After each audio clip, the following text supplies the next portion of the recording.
Autoridades presentes, senhoras e senhores, boa tarde. Nos termos do regimento interno do Poder Legislativo catarinense, damos início à audiência pública convocada pelo excelentíssimo senhor deputado estadual Neudi Sareta, presidente da Comissão de Saúde, atendendo ao requerimento do deputado estadual Antônio Aguiar, vice-presidente da Comissão de Saúde, para debater sobre as causas e consequências que estão gerando o aumento do índice de pessoas com depressão no estado de Santa Catarina. Convidamos para compor a mesa o excelentíssimo senhor presidente da Comissão de Saúde, deputado Neudi Sareta.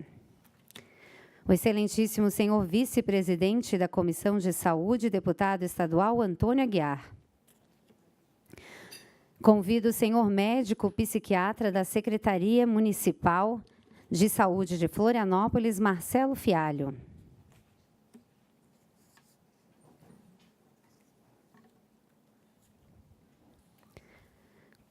Convido a senhora coordenadora de saúde do Tribunal Regional do Trabalho da 12ª Região, Dolores Cunha de Amorim Santos.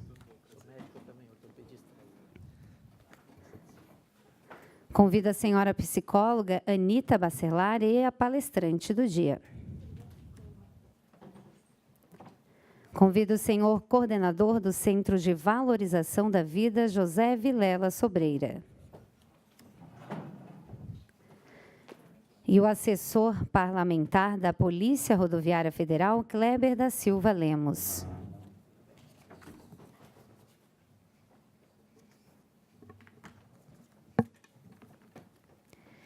Registramos a presença também do senhor conselheiro fiscal do Sindicato dos Mineiros de Siderópolis, Cocal do Sul e Treviso, Valdir Antônio, senhor presidente do Sindicato dos Mineiros de Siderópolis, Cocal do Sul e Treviso, Nilson de Souza Bazan, senhora representante do Conselho Estadual de Saúde, Helena Edília Lime Pires, e senhor assessor da diretoria do Conselho Regional da Psicologia, Rudinei Luiz Beltrame, neste ato representando a senhora presidente, Jaira Rodrigues. Gostaria de avisar a todos que esta audiência está sendo transmitida ao vivo, via Facebook. E agora, com a palavra, o vice-presidente da Comissão de Saúde, o excelentíssimo senhor deputado estadual Antônio Aguiar, para a condução dos trabalhos. Gostaríamos de agradecer a presença de todos e dizer a vocês que essa é uma tarde onde nós vamos falar sobre depressão.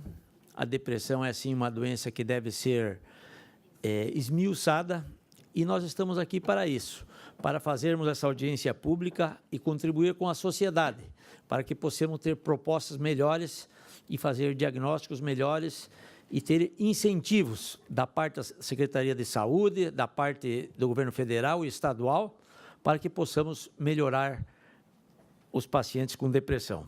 Mas antes, gostaria de saudar o excelentíssimo deputado Neudi Sareta, presidente da Comissão de Saúde, saudar o médico psiquiatra da Secretaria Municipal de Saúde de Florianópolis, o doutor Marcelo Fialho, saudar a coordenadora de saúde do Tribunal Regional do Trabalho, Dolores Cunha de Amorim Santos, saudar a psicóloga e palestrante, a doutora Anita Bacelar, saudar o senhor coordenador do Centro de Valorização da Vida, José Vilela Sobreira, e saudar o assessor parlamentar da Polícia Rodoviária Federal, Kleber da Silva Lemos.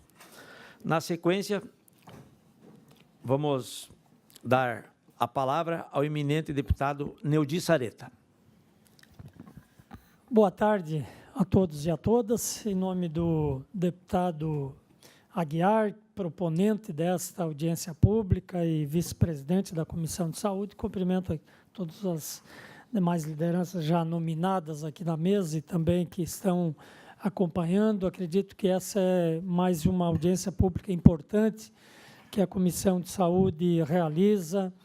A depressão, sem dúvida nenhuma, como está aqui num documento na mão do doutor Aguiar, que pego emprestado a manchete, a maior causa da incapacitação do mundo, diz a Organização Mundial de Saúde. É um tema que já esteve presente, inclusive, na própria campanha da fraternidade, dos bispos ligados à Igreja Católica.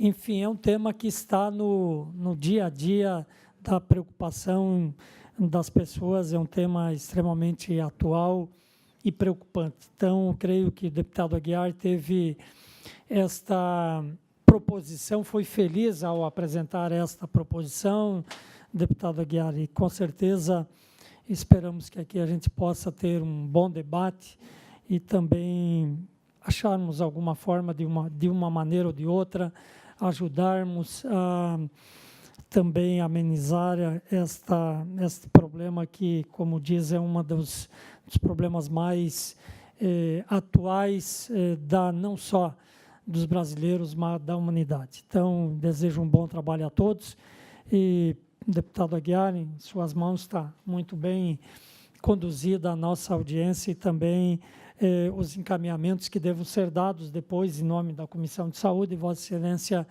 irá fazer os encaminhamentos e nós, demais membros da comissão, certamente iremos depois também fazer os encaminhamentos que forem necessários. Então, um bom trabalho a todos. Muito obrigado. Obrigado, deputado Neudi Sareta.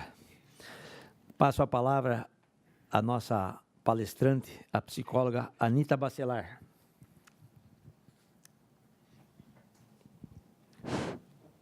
Me perdoem, não tenho muita experiência com microfone, então pode ser que eu faça algumas coisas que não sejam muito oportunas. Bom, boa tarde a todos. Eu acho que gostaria de começar a nossa conversa.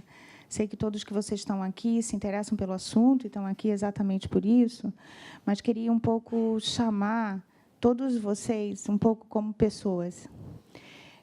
Como pessoas que tentam viver a vida dentro desse mundo globalizado, eu costumo dizer, com o poder de estarmos sem fronteiras, de não sabermos muito bem como as coisas podem ser conduzidas nos próximos minutos. Todos nós vivemos essa realidade.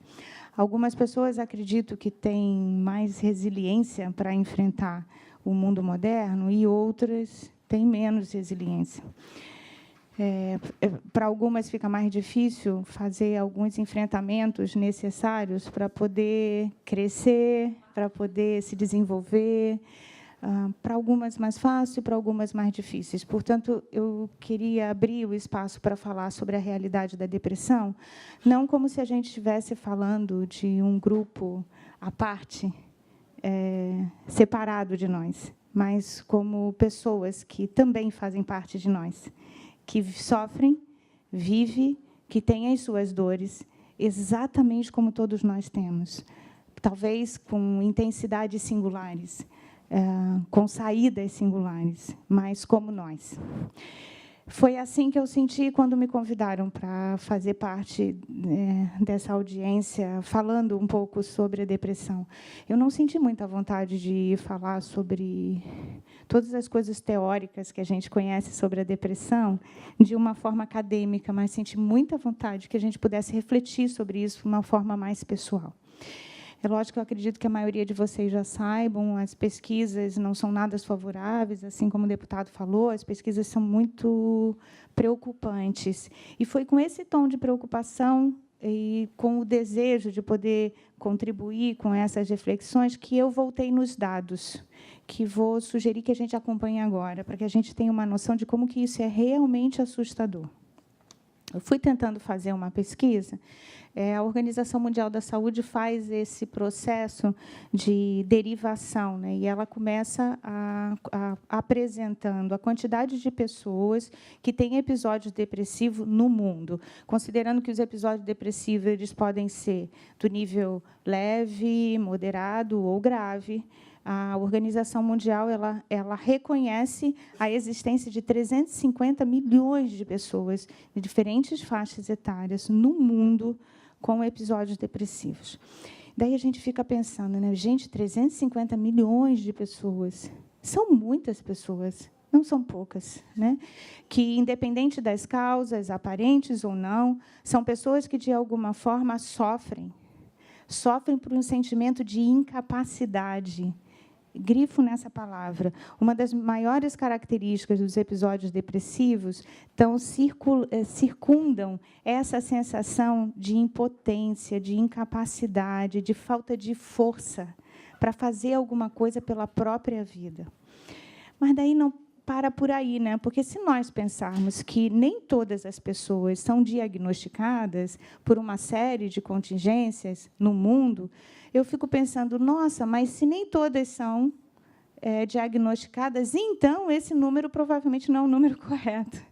Nós podemos ter ainda muitas milhões de pessoas que são acometidas desses episódios depressivos e que não estão no registro. Bom, assustada eu fiquei com a realidade do mundo e pensei, mas quem sabe vamos para o Brasil, né? E cheguei no Brasil e reconheci que a situação também não era nada boa. E eu diria, em comparação, eu acho que ela é até um pouquinho pior, porque a realidade do nosso Brasil é de 11.500.000 pessoas registradas. Estamos, de novo, com esse nomezinho lá desenhado. Então, se nós temos essas pessoas registradas, se somarmos as não registradas, temos uma incidência também monstruosa. E nós só ficamos atrás dos Estados Unidos. Do mundo inteiro. O Brasil só está atrás dos Estados Unidos. Eu vou dizer, gente, precisamos mesmo ligar o sinal de alerta. Minha preocupação aumentou mais ainda quando eu reconheci que, dentre essa realidade brasileira, nós temos que os estados do Sul são os que têm maior índice registrado. Eu pensei, nossa, e olha onde nós estamos, no estado do Sul. Somos um dos estados do Sul, e vou dar um ponto maior ainda. Em Santa Catarina, nossa, Santa Catarina é a segunda maior incidência. Quando eu penso nisso, estou convidando vocês a pensarem comigo, né? Quando eu penso nisso, eu penso, o que será que nós estamos fazendo, né? Alguma coisa nós estamos fazendo, e, por isso, a audiência me parece muito oportuna, porque traz para a gente um pouco a missão de, sim, construir algumas medidas que possam nos ajudar a desenhar um pouco a nossa realidade. Sinto que pesquisas mais efetivas sobre a nossa realidade poderiam nos ajudar a identificar como estão se constituindo esses quadros depressivos. Por quê, né? Para que, depois desse cenário mapeado, talvez a gente possa efetivamente dizer o que vamos fazer. Eu tenho muita preocupação. Eu sei que todos nós estamos aqui para encontrarmos medidas, e sei que medidas são sempre muito salutares, mas eu sinto como muito importante que medidas sejam pensadas a partir da realidade que nós estejamos vivendo, não apenas no índice, mas nas características. Eu acredito muito que existem características singulares desses elementos depressivos que possam nos ajudar, então, a escolher medidas que venham a ser realmente efetivas. Eu vou fazer uma pergunta operacional. Eu falo direto, né? Não dialogo. Né? Eu falo direto. Ok. E depois a gente dialoga. Eu adoro dialogar. Tá bom. Dialogamos depois. E continuei... Depois que eu tive acesso a esses dados de pesquisa, eu pensei, bom, então, talvez a gente possa começar a mapear que características são essas que a gente pode encontrar nas pessoas com episódios depressivos. Porque eu imaginei assim, se temos realidades tão diferentes, singulares, né? E, além dessas realidades singulares, temos faixas etárias diferentes, nós temos uma diversidade muito grande. Então, provavelmente, apesar da depressão poder ter características igualitárias, como, por exemplo, os episódios de humor, o cansaço físico, a falta de prazer pelas coisas, eu imaginei, é possível que tenham singularidades que a gente precisa desenhar, porque uma das coisas que a clínica tem me mostrado é que os depressivos não são iguais. Eles não são iguais na sua composição de de comportamentos e de atitudes que podem ser consideradas depressivas. Então, eu pensei, precisamos mesmo mapear, então, essas características que estamos chamando de episódio depressivo, para que a gente possa, então, identificar se as pessoas do Sul têm episódios depressivos com características singulares, ou se realmente elas são tão generalizadas. Então, vou pedir que vocês acompanhem comigo algumas características que fazem parte de episódios depressivos, e as possíveis análises. Eu vou fazendo algumas compreensões que eu tive desses episódios. Bom, uma das características, talvez, mais primárias, que eu acho que é do quadro depressivo, é o que a gente chama de desânimo, interesse, desmotivação e uma certa apatia, né? E, quando eu penso isso, claro, precisamos diferenciar esse desinteresse, essa falta de motivação, de desmotivação, de determinados sentimentos que fazem parte do nosso dia a dia. Por exemplo, a tristeza, né? Tristeza, melancolia, produzidos por sentimentos de mágoa, ressentimento, eles fazem parte de todos nós. Quem de nós não acordou um dia de manhã com um relógio despertando? E quem de nós não teve vontade de ficar na cama e dizer: ai, puxa, hoje não, vou ter um dia tão difícil? E eu posso dizer: nossa, que desanimado, né? Temos que cuidar. E eu vou dizer: não, também não precisamos ser tão duros conosco assim. Por isso, quando a gente considera que existe um episódio depressivo, a gente está associando isso a um tempo que não é curto. Estamos associando isso a semanas, meses, anos, com uma intensidade que, da leve à grave, vai causar algum sentimento ou alguma forma de incapacitação. Mas não é uma incapacitação desse um dia que a gente acorda meio preguiçoso para enfrentar a vida, mas uma incapacitação que toma conta da alma. Alma no sentido pejorativo, né? Mas que toma conta da alma e que me tira as forças. Daí eu vou dizer: nossa, é isso, né? Um depressivo, com pessoas com características depressivas, elas vão ter um cansaço físico que dói na alma. Elas não têm força. Elas não têm força porque dói em tudo. Se alguém já teve contato com depressivo, é assim, ó, a sensação que dá é que dói do fio do cabelo ao dedão do pé. Não se mexam, porque vai doer.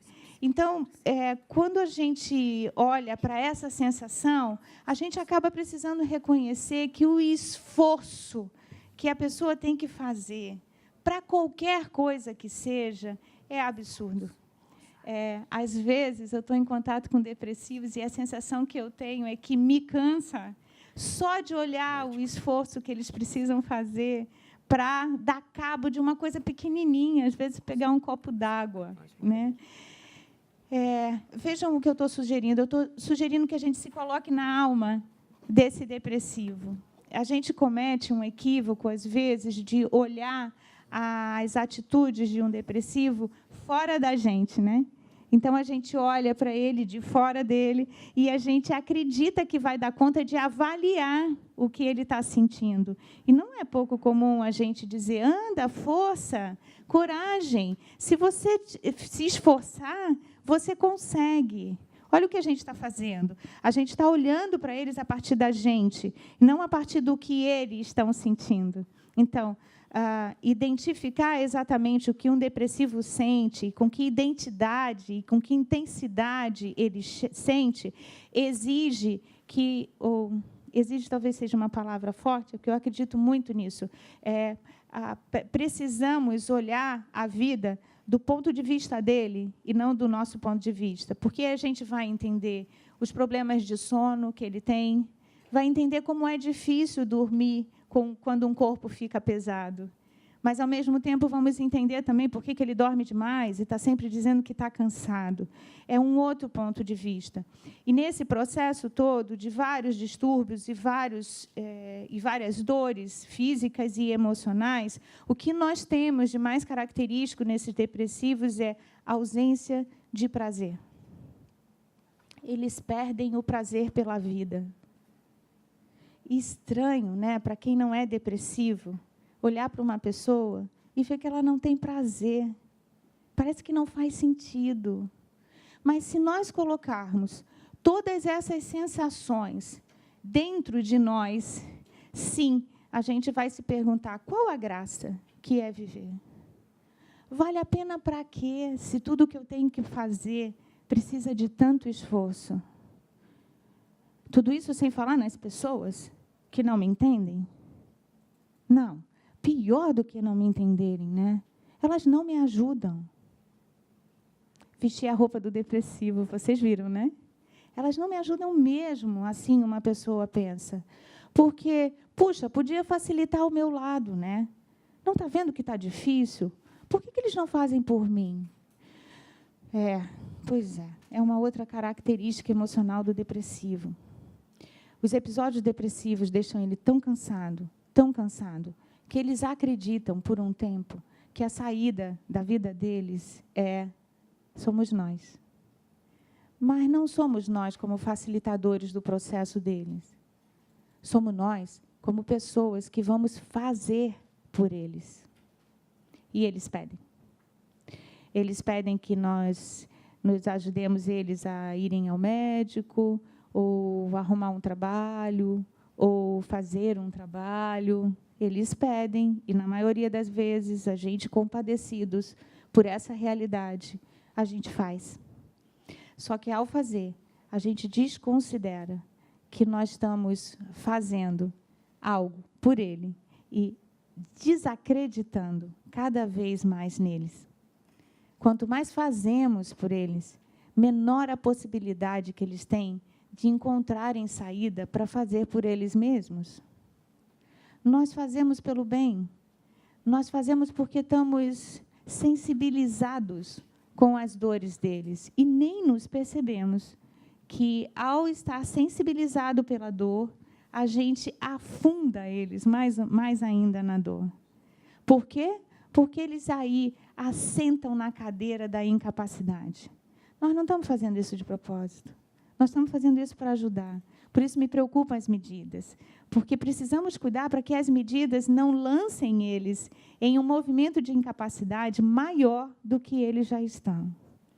Bem, interagindo com a incapacidade, nós vamos mais um passinho mais longe, que diz assim: sou incapaz. E se sou incapaz, não tenho saída. Nada na vida presta. A minha vida é coberta de pessimismo. Não vai ter solução. Faz sentido isso para vocês quando eu falo isso? Porque, se eu pego uma sequência de episódios, em que todos esses episódios vão ficando cada vez mais confirmado que eu não sou capaz, a vida deixa de ter sentido. Bom, se a vida deixa de ter sentido, estaria eu numa pele de uma pessoa com episódios depressivos. Não é muito difícil de entender que essa pessoa vai cogitar a possibilidade do suicídio. Para a gente pode ser um absurdo, né? Para quem não é depressivo, a gente talvez olhe e diga: meu Deus, como é que pensaram numa coisa dessa? E eu vou dizer: não, mas se eu seguir toda a sequência de vida e da forma como ele está vivendo, eu vou dizer: tem lógica, faz sentido. Mas a grande pergunta é: e precisa ser assim? Será que nós precisamos deixar que uma pessoa depressiva faça esse caminho todo? Sim, porque ela não vai chegar lá numa escolha do sem saída, do dia para a noite. Não, essa sequência de episódios, eles vêm, são constantes, eles vêm numa frequência muito intensa. Não acontece do dia para a noite. Então, eu fico pensando, bem, se de fato podemos ajudar uma pessoa dentro de um episódio depressivo, e agora eu estou falando só da questão psicológica, tá? Que é a área, talvez, que eu tenha um pouco mais de acesso, não estou falando da parte bioquímica, mas se tem algo que eu possa ajudar uma pessoa com essas características, talvez seja ajudando a ela a devolver a capacidade perdida. Como eu faço para devolver a capacidade perdida dessas pessoas? E eu diria, bem, se eu puder dar espaço para elas falarem de si, olha que coisa simples, né? Falarem de si, elas param de falar. Quem tem contato com pessoas depressivas reconhecem isso. Elas param de falar porque elas se sentem cansadas de estarem falando sempre a mesma coisa, elas param de falar porque as pessoas não têm mais paciência de ouvi-las, e quanto menos ela fala, menor a possibilidade dela sair do mundo pessimista dela. Por quê? Porque a gente dá espaço para ela organizar a compreensão que ela faz do mundo do jeito que ela bem entender. E é lógico que ela vai fazer uma organização do mundo que será depressiva, ou seja, pessimista, considerando que não tem saída. Então, eu diria, ok, com uma pessoa com episódio depressivo, eu converso. Conversam. Familiares devem conversar, amigos devem conversar. Por isso, eu achei lindo a campanha da Organização Mundial da Saúde, porque ela chama atenção exatamente isso. O primeiro passo para a gente, talvez, para que a gente possa ajudar uma pessoa que vive essa experiência, é não deixar ela enclausurada em si mesmo. O silêncio é o maior veneno que elas podem passar. Portanto, ok, vamos conversar. Daí sou adepta a qualquer medida que promova esse diálogo, que dê abertura para que as pessoas falem. E, ao falarem, vou dar o passo 2 agora, tá? E, ao falarem, puxa, daí a gente vai conseguir enxergar algo singular na fala dessas pessoas. Por elas enxergarem um mundo tão preto e branco, eu costumo dizer, com diferentes tons de cinza, elas não enxergam onde está o colorido. Elas não veem mais. O colorido vai desaparecendo aos olhos. Não aparece mais. E daí, mas eu vejo onde está o colorido. Mas se eu vejo onde está o colorido, por que eu não posso acrescentar o colorido ao cenário cinza dela? Vejam bem o que eu estou dizendo. Eu não vou destruir o cenário cinza. Eu não tenho direito disso. Ela fez uma organização lógica, ela se construiu, ela tem um entendimento do mundo. Sim, ele é cinza. Eu não posso desconsiderar esse entendimento. Então vou deixar ele ali, mas vou acrescentar um verde, um amarelo, um vermelho, porque dessa forma, quem sabe, a gente consiga integrar ao cinza algumas cores. E se integrarmos algumas cores, sim, talvez ela não fique tão deprimida como antes. Então, eu diria que, às vezes, os episódios depressivos, no contexto psicológicos, eles estão, eu diria, impedidos de ver a cor que existe na vida. Então, quem conversar, quem for se disponibilizar a conversar, a primeira medida é essa. Deem cor. Aparentemente, falando assim, dá a impressão de que isso é fácil. E eu vou dizer, olha que depressivo também tem um poder danado de eu colocar cor e ele vai lá e transforma em cinza, porque ele vai sempre encontrar mas você não viu isso assim, e isso assim, e eu, com toda a paciência do mundo, vou dizer, ok, mas se isso está cinza, ali está colorido. Vejam, a proposta talvez seja de ajudar essa pessoa a corrigir algumas distorções perceptivas. A realidade talvez não seja tão negra como ela está vendo, mas sozinha ela não vai conseguir transformar isso. Então, talvez o papel da sociedade seja ajudar essa pessoa a alimentar com as cores, o cenário de vida que ela está instituída. Passo 2, ok? Agora eu vou para o 3. Daí, Dado essas cores, a gente não vai poder ficar dando cor para ela o tempo inteiro, né? Porque se eu dou cor também por muito tempo, eu vou acabar desenvolvendo uma sensação de incapacidade de olhar o colorido da vida, né? Então, diria, qual é o passo 3? Eu preciso ajudar essa pessoa a dar cor para a vida, por ela mesma. E, quando eu digo isso, eu digo que nós temos a mesma quantidade de neurônio. Talvez tenhamos formas de funcionamento diferentes, mas, se eu consigo, todo mundo pode conseguir. Eu acredito nisso. Portanto, é possível que a gente ajude essa pessoa a mudar a sua forma, por ela mesma. Não é porque o outro acha que ela tem que ter atividade, mas porque ela deseja encontrar a cor. E daí eu diria, no momento que eu acordo a potência dela para achar a cor que existe na vida, talvez ela não peça mais para eu dar a cor, mas ela vai passar a me perguntar, como faço, Anita, para enxergar a cor? Eu enxergar a cor com os meus olhos. E eu diria, sim, isso é possível de ser resgatado. Porque todos nós, também é uma crença minha, todos nós temos, sim, poder para transformar a nossa forma de funcionar. Nós construímos uma forma de funcionar na vida que ela não é eterna. Dependendo da forma como eu me coloco na vida, eu posso transformar e, aí, assim, agir de uma forma mais efetiva. Falar assim, em poucas palavras, volto a dizer, parece que é fácil. Não, vou continuar afirmando, não é nada fácil.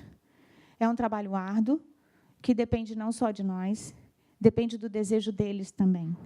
Eu não vou conseguir fazer nada com ninguém que tenha um episódio depressivo, se ela não me der permissão.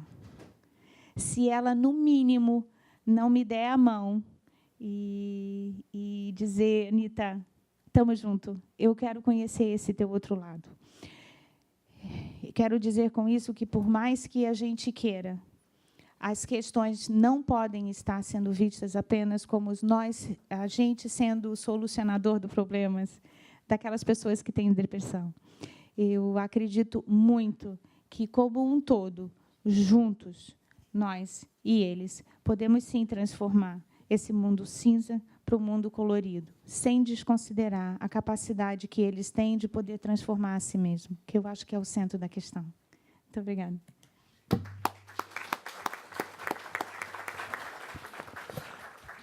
Passamos a palavra ao Dr. Pedro Afonso Rosar, psiquiatra, para que possa externar a sua maneira de pensar.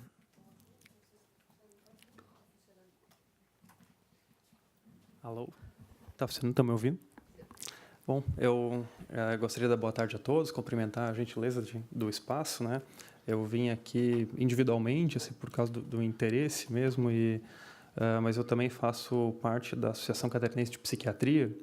Então, acho que o mais importante aqui é me colocar à disposição para alguma ajuda que os senhores verem necessários e também agradecer o interesse, né, do Dr. Antônio, do Santíssimo Deputado, que eu sei que é colega médico, né, no importante assunto que é a depressão.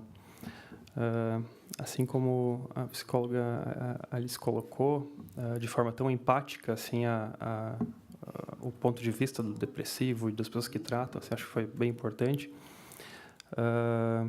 Quando as pessoas me perguntam qual é a causa da depressão, eu costumo dizer que a gente tem que chamar de causas ou de depressões. Do ponto de vista biológico, científico, a gente não, assim como a maior parte das doenças na medicina, a gente não sabe uma causa única, né, dessas doenças mais complexas ou degenerativas. A gente tem que, e é um conceito um pouco mais complexo, assim, porque envolve múltiplos fatores, né? Então, existem pessoas que adoecem, têm essa alteração de comportamento tão bem descrita, né, por questão social, por alguma vivência que teve, ou por questão biológica, hormonal, por questão genética, ou tem uma variedade de coisas que estão relacionadas à depressão. Então, a gente tem que fazer um exercício de tentar expandir um pouco esse entendimento, e é um conceito um pouco mais complexo, né? Então, convido vocês a ter esse tipo de pensamento quando vão se deparar com esses dados, né? O que eu brevemente queria salientar é que a Associação Brasileira de Psiquiatria ela tem trabalhado muito com tentar quebrar um pouco o preconceito que existe em relação à doença mental.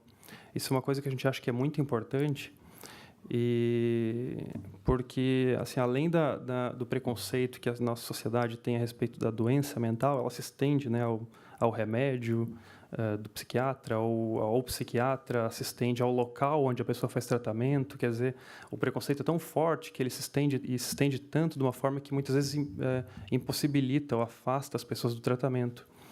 Que, apesar da gente saber que os dados são muito graves, como foram descritos, né, e a depressão vai entrar aí nas próximas décadas como uma das principais causas de afastamento do trabalho ou de prejuízo mesmo no social, a boa notícia é que a gente tem um tratamento bem efetivo para isso, né?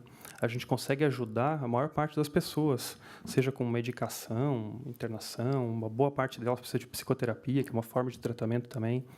Então, eu acho que, como política pública, a gente tem que pensar em facilitar o acesso da pessoa a um serviço de saúde, estruturar o serviço de saúde, porque os meios a gente tem, assim, com uma boa eficácia, de tratar, né, ou pelo menos de aliviar, ou de dar um melhor desfecho. A gente sabe que doenças crônico-degenerativas muitas vezes não fazem com que a pessoa retorne àquela capacidade primária, né, aquele nível de funcionamento inicial, mas pelo menos a gente consegue reduzir um bom impacto disso ou dar uma boa condição de vida para a pessoa seguir em frente. Tá? Eu agradeço, fico à disposição caso alguém queira, se acharem que eu possa ajudar de alguma outra forma, e agradeço pelo tempo. Hein? Obrigado.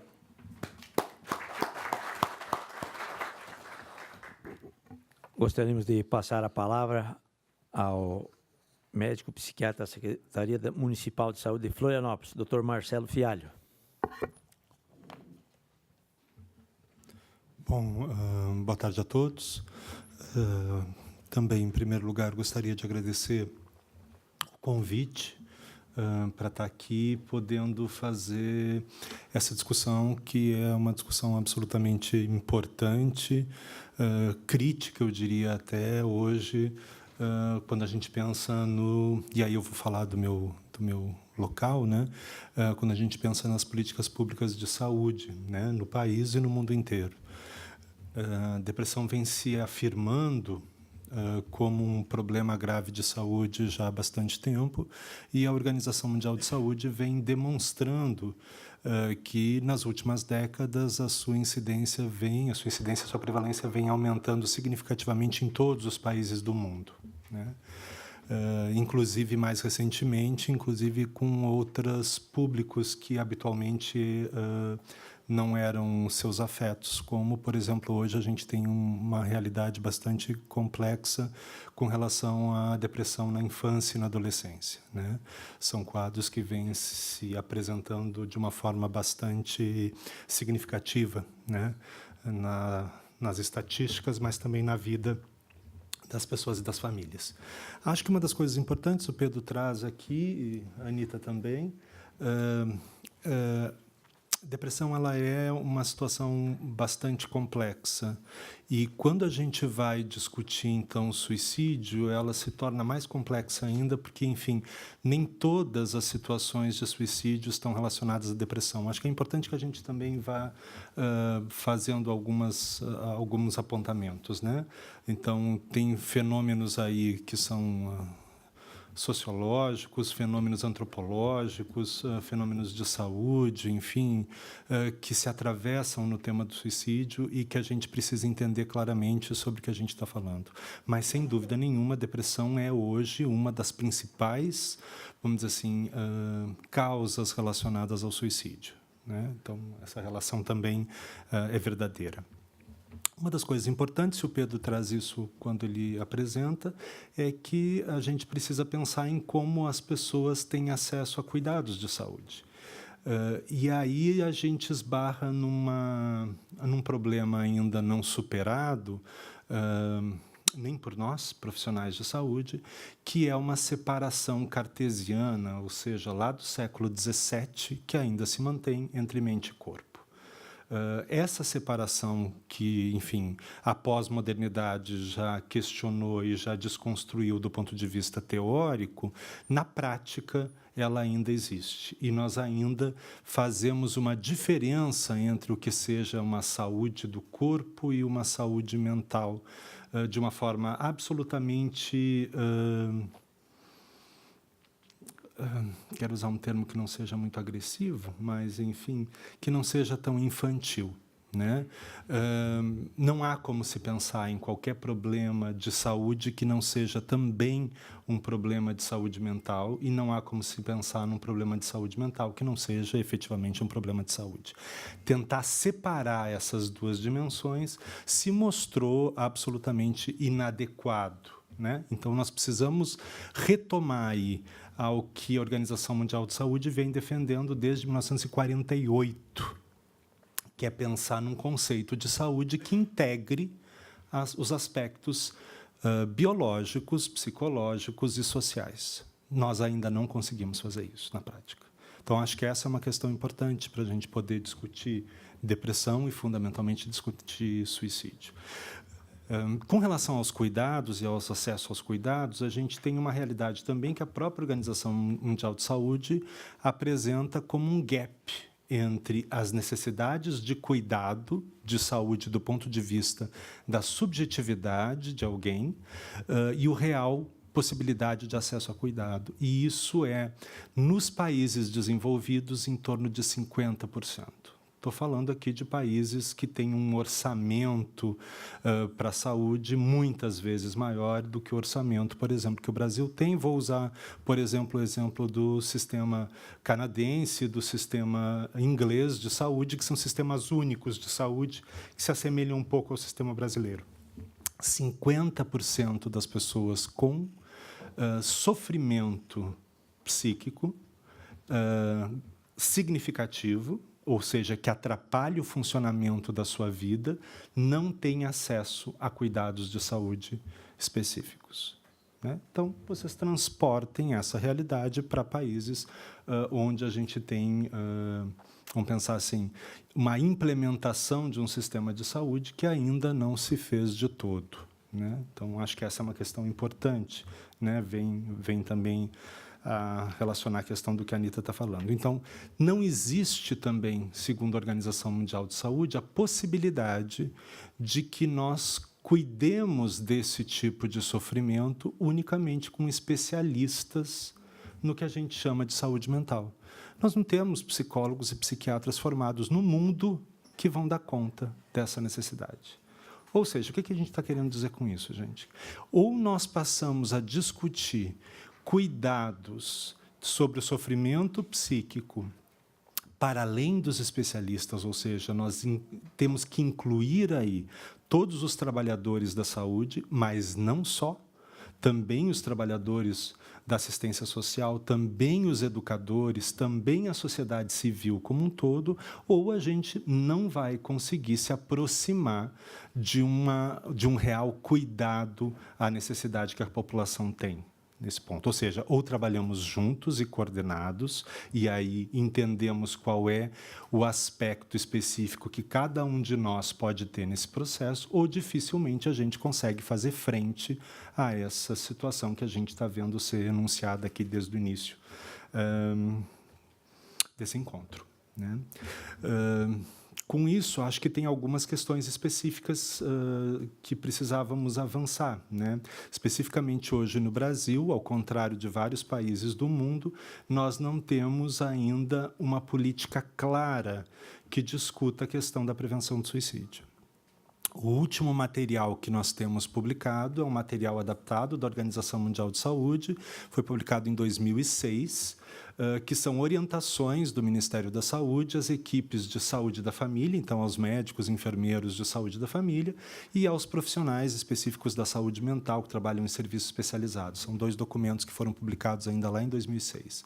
Depois disso, nós não tivemos um posicionamento mais claro a respeito de um protocolo, de um acompanhamento, na verdade, de um plano nacional que venha dar conta da integração de todas essas necessidades e da articulação de cuidados que são necessários. Então, isso, para mim, é um assunto que está em pauta. Da forma como não temos isso no plano nacional, eu desconheço que tenhamos isso a nível estadual. E no município, posso dizer para vocês que nós estamos, nesse momento, fazendo um início de uma discussão do que seja uma linha de cuidado integral à saúde mental e que inclui, sim, como prioridade a questão do suicídio. Mas isso é uma discussão absolutamente embrionária, né? Então, estamos muito longe de chegar a algum resultado prático. O que nós temos feito é uma discussão com as equipes de saúde com relação a que forma construímos essa linha integral e de que formas colocamos esse assunto para discussão. Porque aí também vou ter que retomar o Pedro. Ainda existe um preconceito muito grande com o tipo de sofrimento, que é um sofrimento que a gente chama de sofrimento psíquico. Ainda há um distanciamento muito grande, ainda há uma visão equivocada de que isso é papel e exclusividade de especialistas e, portanto, há um distanciamento da maior parte dos profissionais de saúde do contato com esse tipo de sofrimento. E se eu não sei e se eu não reconheço, é muito difícil que eu consiga cuidar. Boa parte dessas pessoas vão buscar ajuda, e a gente tem aí pesquisas que mostram, vão buscar ajuda antes de uma tentativa de suicídio. Então, existem várias pesquisas no mundo inteiro que mostram que as pessoas buscam contato, e aí eu vou me restringir ao serviço de saúde, onde eu tenho mais informações, buscam contato com o serviço de saúde no mês anterior a uma tentativa de suicídio, pelo menos naquele período de 30 dias. Muitas vezes isso não é identificado. Então, aí tem uma questão importante para a gente. Como é que a gente identifica alguém que esteja em risco de suicídio?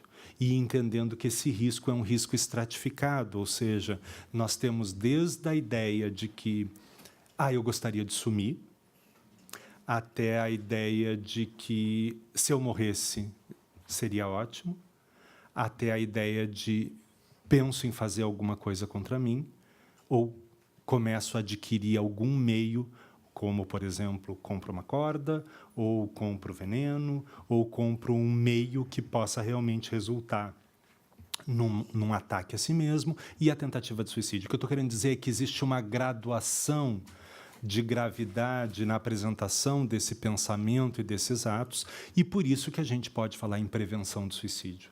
Porque a gente pode identificar uma série de situações antes que essa tentativa ocorra. E é nisso que a gente tenta, enfim, fazer uma discussão importante hoje nos serviços de saúde, para que as pessoas possam estar atentas para poder identificar, poder falar, como a Anita disse, né? Se eu não deixo alguém externar a possibilidade de dizer que gostaria de sumir ou que gostaria de morrer, dificilmente a pessoa vai manifestar isso abertamente, sem o mínimo de abertura para isso. Então, nós temos que pensar aí como é que nós conseguimos que serviços como unidades de pronto atendimento, emergências hospitalares, unidades básicas de saúde, para falar só na parte da saúde, mas como é que a gente identifica junto com educadores nas escolas, quando crianças, adolescentes ou mesmo adultos estão passando por um sofrimento específico e podem precisar de uma ajuda especializada. Enfim, acho que a gente tem uma gama enorme de ações que precisam ser discutidas, inclusive, por exemplo, com a mídia, questões de prevenção. Hoje a gente entende que a questão da promoção à saúde ela é fundamental. A Anita estava falando da questão, uma das questões importantes, que são as relações. Se a gente for pensar de um ponto de vista mais macro, uma das coisas que ajuda e que é muito útil na prevenção do suicídio é o estabelecimento de vínculos. Mais importante, talvez, num primeiro momento, que qualquer outra atitude que a gente possa ter, né? Então, estabelecer um vínculo com alguém que esteja num momento de tamanho sofrimento é fundamental. Como que a gente faz para estabelecer vínculos, né? Como que a gente discute estabelecimento de vínculos numa sociedade que cada vez mais se caracteriza pela fragilidade dos vínculos? Como é que a gente pode oferecer um vínculo efetivo para alguém se nós mesmos temos dificuldades com esses vínculos? Então, acho que tem uma série de questões bastante importantes que vão para além do cuidado específico de saúde, mas que fazem parte importante dessa discussão e que a gente tem que discutir quando a gente pensa vim para cá com com a fantasia e com o desejo da gente poder pensar medidas e encaminhamentos que possam nos levar a uma aproximação maior do que seria, e aí, vocês, por favor, me permitam, é o meu cantinho, né, pensar num plano estadual de prevenção ao suicídio e aonde que esse plano poderia agir, de que forma a gente poderia pensar questões de promoção, questões de prevenção, questões de identificação precoce, questões dos primeiros cuidados, questões de como é que a gente trata pessoas que já estão numa situação mais grave, como é que a gente cuida, quais são as intervenções possíveis, né? Então, acho que eu queria, na verdade, terminar por aqui, deixando essa ideia de que, enfim, acho que aqui é um lugar muito importante, significativo, para que a gente possa fazer essa discussão e despertar uma conversa para o Estado inteiro. Muito obrigado.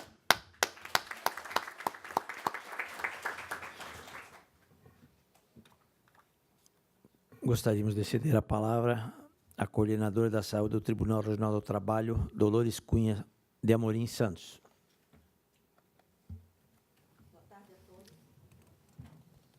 Boa tarde a todos. Primeiro, agradeço o convite. Estou representando o desembargador Guglielmetto, que é o gestor do programa Trabalho Seguro, do TRT, mas eu não sou juíza nem advogada, eu sou médica do trabalho, atualmente coordenadora da saúde do TRT, 12ª Região. Então, trouxe alguns dados que a doutora Anita já falou, né, sobre a estimativa aumento da incidência da depressão no mundo, né? Atualmente 350 milhões de pessoas, no Brasil 11,5 milhões de pessoas, e tende a aumentar. Eu tinha um dado do início desse ano de que a depressão é a segunda maior causa de incapacidade para o mundo, mas hoje eu li uma reportagem da doutora Márcia, que diz que já está em primeiro lugar. Então, estava desatualizada. Então, a depressão é uma doença multifatorial, tem fatores que predispõem à doença, né, como a história familiar, de casos semelhantes, histórico de perdas, de lutos, podem levar à depressão, que a gente chama de depressão reativa, né, que geralmente tende a ser de não longa duração, né, mas pode levar a um quadro mais prolongado. Existe ainda a depressão pós-parto, casos de experiências de fracasso não elaboradas podem predispor à depressão, e também o pouco convívio social e relações desestruturadas, conforme já foi comentado aqui. E, com relação ao suicídio, a depressão não é a única causa, mas é uma das principais causas do aumento do número de suicídios no Brasil e no mundo. Além do risco de suicídio e da incapacidade para o trabalho, a depressão leva a outros problemas, como o vício, como o aumento do vício de cigarro, do álcool, e vice-versa. Também comportamentos temerários, como dirigir sem segurança, baixo rendimento escolar no trabalho, autoflagelação. Então, são várias consequências da depressão, além do aumento da incapacidade para o trabalho. Existem o tratamento para a depressão, ele passa pelo apoio psicoterápico e medicamentoso. Em alguns casos, dependendo se a depressão leve, muitas vezes não há necessidade da medicação. Em muitos casos, há necessidade do tratamento medicamentoso e, muitas vezes, associar a medicação e a psicoterapia. Com relação a medidas de ordem pública, de saúde, já foi comentado aqui que a necessidade de melhorar a saúde, o acesso à saúde, seja tratamento medicamentoso, psicoterápico. E também eu acho que a depressão deveria ser comentada, estudada também, já na infância, na escola. Eu não sei de que modo poderia, né, mas seria uma maneira de começar, de prevenir futuramente maiores danos, é começar a estudar, comentar sobre a depressão já nas idades mais tenras, que também os casos de depressão têm aumentado também em crianças e adolescentes. Então, e eu vejo também que uma das causas desse aumento da depressão é essa vida moderna que a gente vive hoje em dia, com acesso. Hoje, a vida, por um lado, parece mais fácil, o acesso que nós temos à comunicação, aos smartphones, né, à tecnologia. Se, por um lado, ela facilita muito a nossa vida, por outro, parece que nos torna mais isolados. Tem essa questão do vínculo que foi comentado aqui. Então, parece que nós temos, hoje a vida parece mais fácil, nós temos acesso a informações, conseguimos falar com uma pessoa lá do outro lado do mundo, mas, ao mesmo tempo, as pessoas estão mais isoladas. Não tem, justamente, um vínculo, seja com familiares, com amigos. E acho que isso é uma das causas que pode contribuir para a depressão, é isso. Eu vejo dessa forma. E conforme acho que o doutor Marcelo comentou, né, que a saúde não existe só a saúde física e mental. Né? A OMS já conceitua a saúde não apenas como ausência de doença, né, mas é um bem-estar físico, biopsicossocial. Né? E muitos autores já falam em 6, outros já falam em 8 dimensões de saúde. Então, não é somente a saúde física, mental, mas também a saúde espiritual, até mesmo, a saúde social, profissional. Então, é uma coisa bem mais ampla que tem que ser trabalhada. Então, eu trouxe aqui, eu não sei, os colegas, os médicos, a doutora Anita deve conhecer o doutor Augusto Cury, né, um psiquiatra, um dos mais lidos, eu acho, aqui do Brasil. Não sei o que vocês pensam a respeito desse autor. Eu gosto bastante. E ele fala... Vou ler um trecho de uma entrevista dele, eu achei bem interessante. Ele diz que a mente é uma das máquinas mais complexas e de difícil compreensão. Costumo dizer que ele é um planeta onde habitam milhões de pensamentos e emoções. Não é uma tarefa fácil desvendar a mente. É preciso praticar muito autocontrole e adentrar o universo das emoções. Eu escrevo sobre isso, o mundo onde nascem os pensamentos. E compreender a si mesmo é algo que passamos a vida toda tentando. Realmente, o autoconhecimento é uma das buscas do ser humano. O importante é nunca desistir de si mesmo e buscar sempre ser gestor do próprio eu.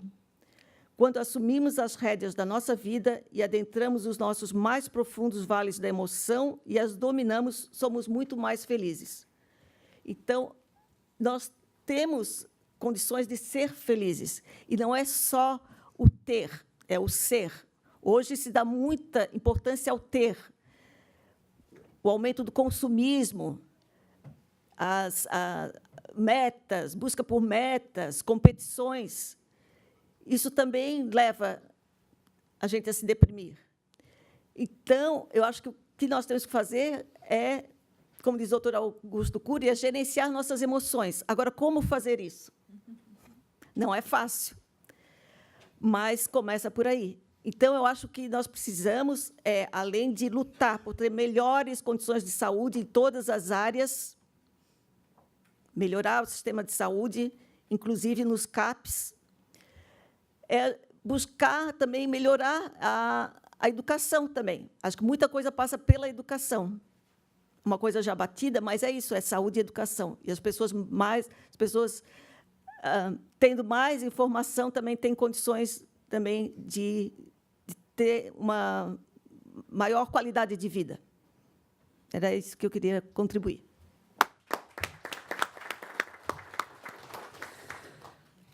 Passamos a palavra ao coordenador do Centro de Valorização da Vida, José Vilela Sobreira. Boa tarde a todos. Está ligado? Não. Tá, né?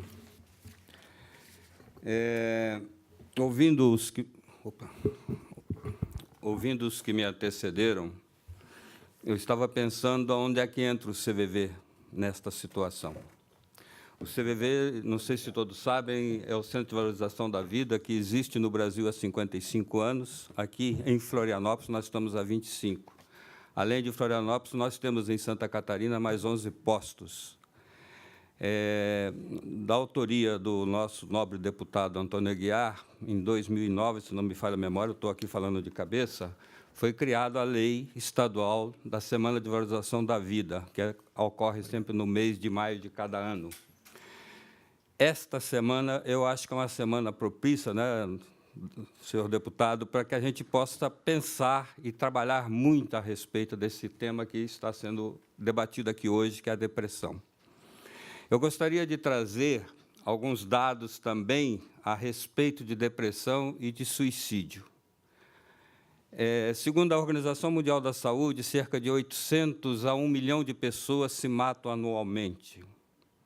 Isto dá a cada 40 segundos, alguém está se matando no mundo. No nosso país, a cada 45 minutos, alguém se mata. Estes números, a gente, quando houve o acidente do Boeing, da Chapecoense, houve um trauma, comoção social, todo mundo falou a respeito disso.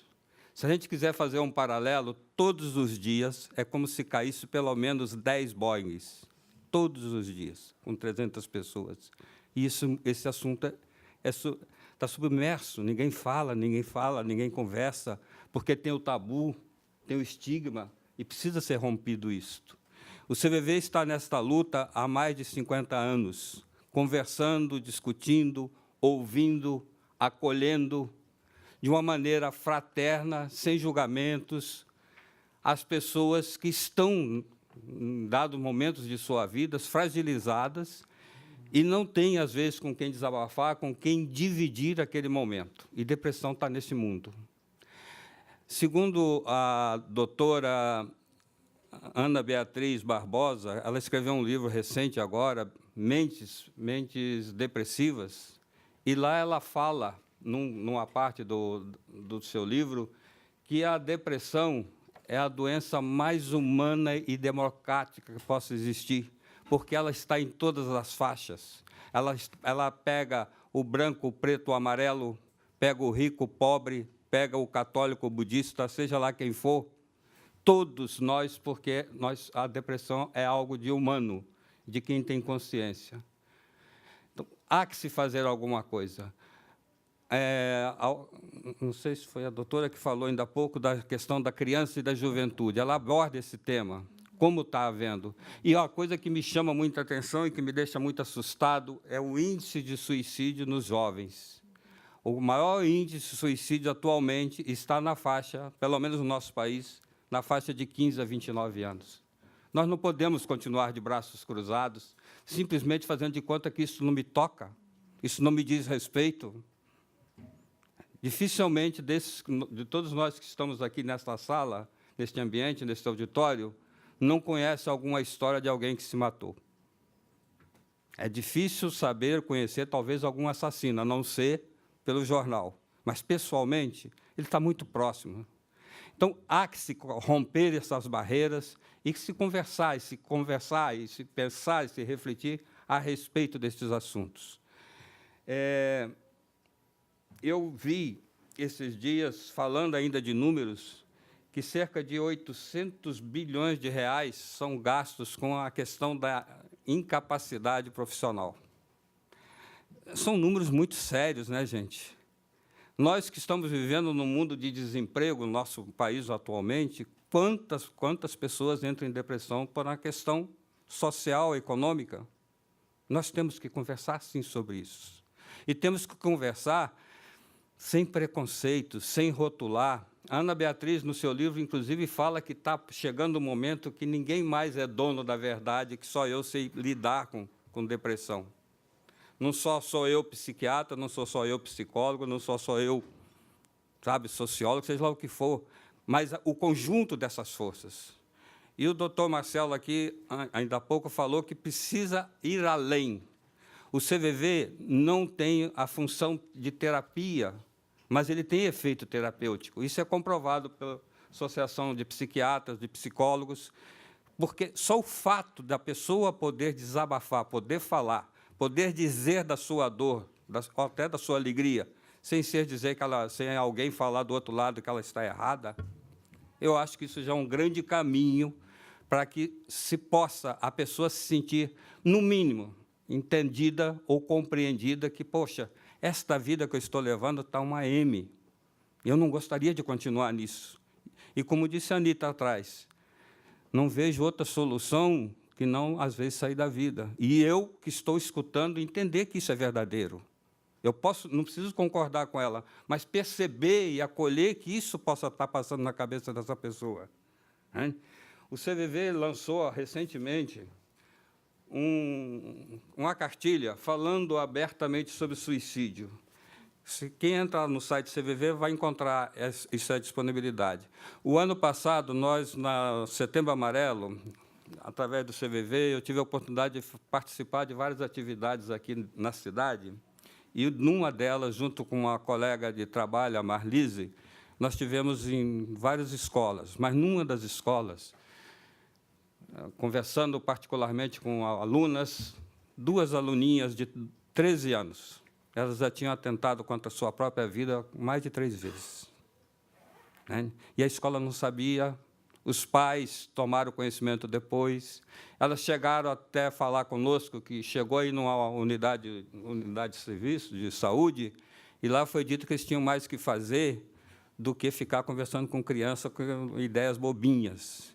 Isso não estou criticando nada da saúde, muito pelo contrário, é porque o profissional de saúde talvez não esteja alertado ou conscientizado ou sensibilizado sobre essa importância. E também não tem pessoal suficiente, né, Marcelo, para que possa dar todo esse carinho e toda essa atenção.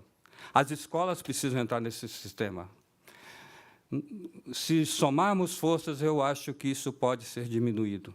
Falando de suicídio, a Organização Mundial da Saúde diz que 90% são preveníveis.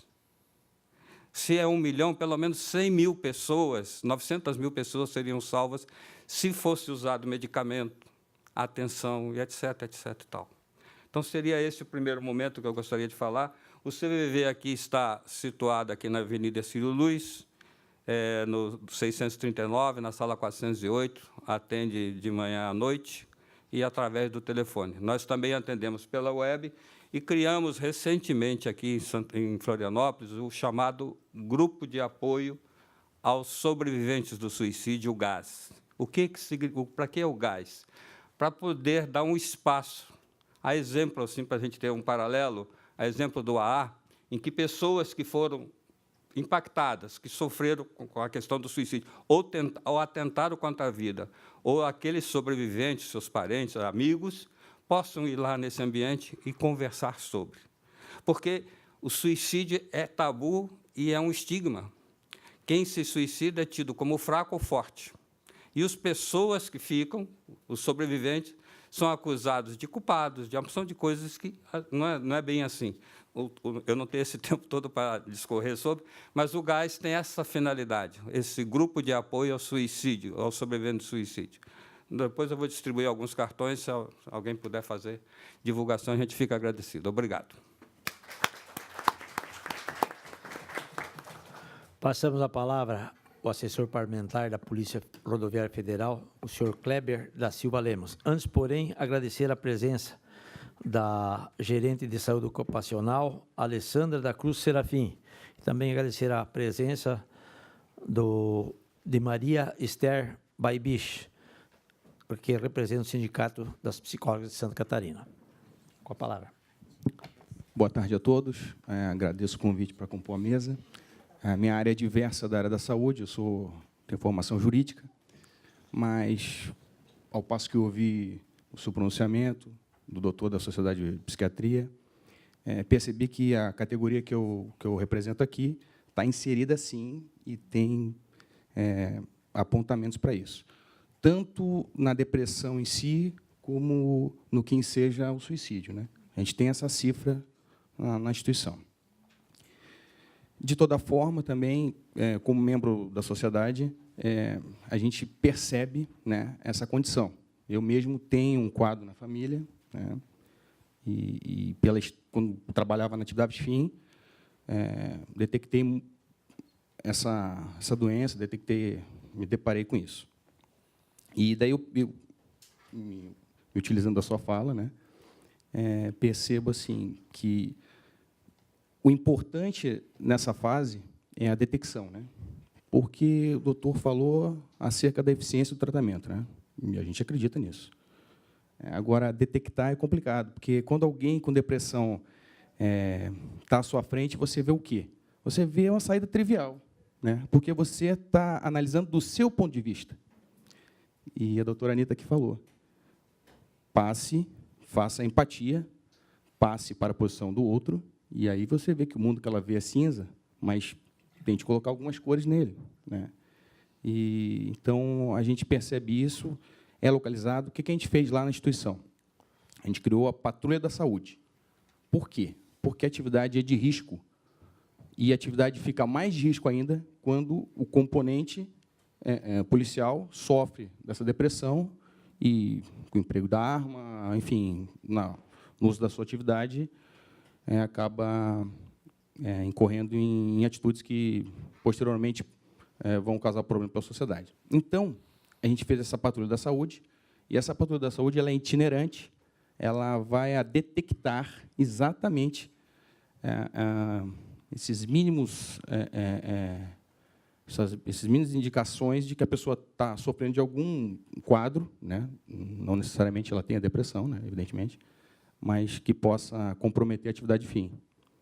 E isso aí, pelos números, trouxe uma redução, que é exatamente onde eu falo, que a doutora falou muito. A detecção do quadro é uma questão importante, e muitas vezes quem está próximo não faz essa detecção, não faz esse auxílio.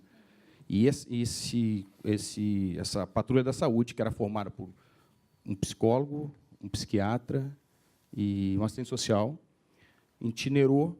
Posso falar, eu trabalhei em outros estados do Brasil, né? Nossa Polícia Federal.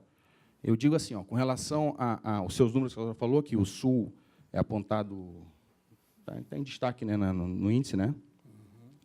Eu acredito que isso aí se verifica. Eu mesmo que trabalhei na atividade fim, eu vi a irritabilidade das pessoas daqui não se compara com as pessoas do Norte e Nordeste, por exemplo. A senhora falou de Brasil como um todo também, né? Claro. Né? Mas aqui eu acho que se acentua, e eu dou razão a esses números com a prática que a gente tem na atividade. Mas me coloco à disposição dos senhores. Minha contribuição seria mais como ouvinte e podendo adaptar as questões aqui que evoluirão daqui, né, do nosso debate. Muito obrigado.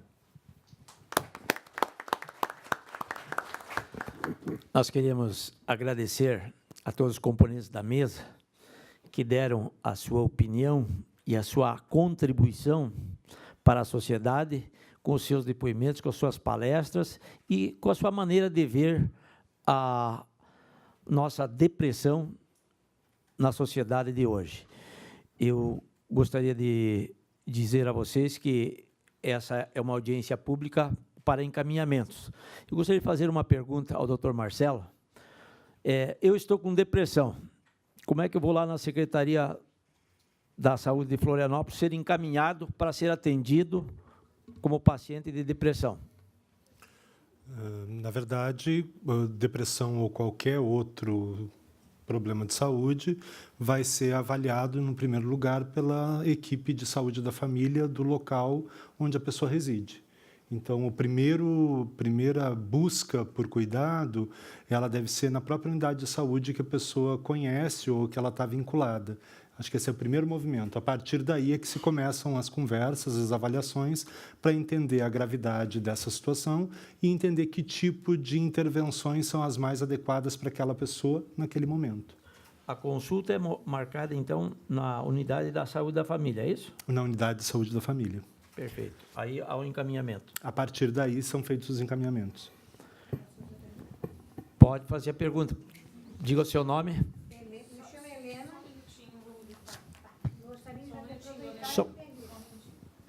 Me chamo Helena. Sou ativista no movimento de AIDS há 44 anos, acho que mais coisa. E estou querendo perguntar para o senhor. Eu estou em depressão, procurei posto de saúde, mas estou marcada, aguardando consulta para não sei quando, desde 2016. Gostaria de saber qual é a providência.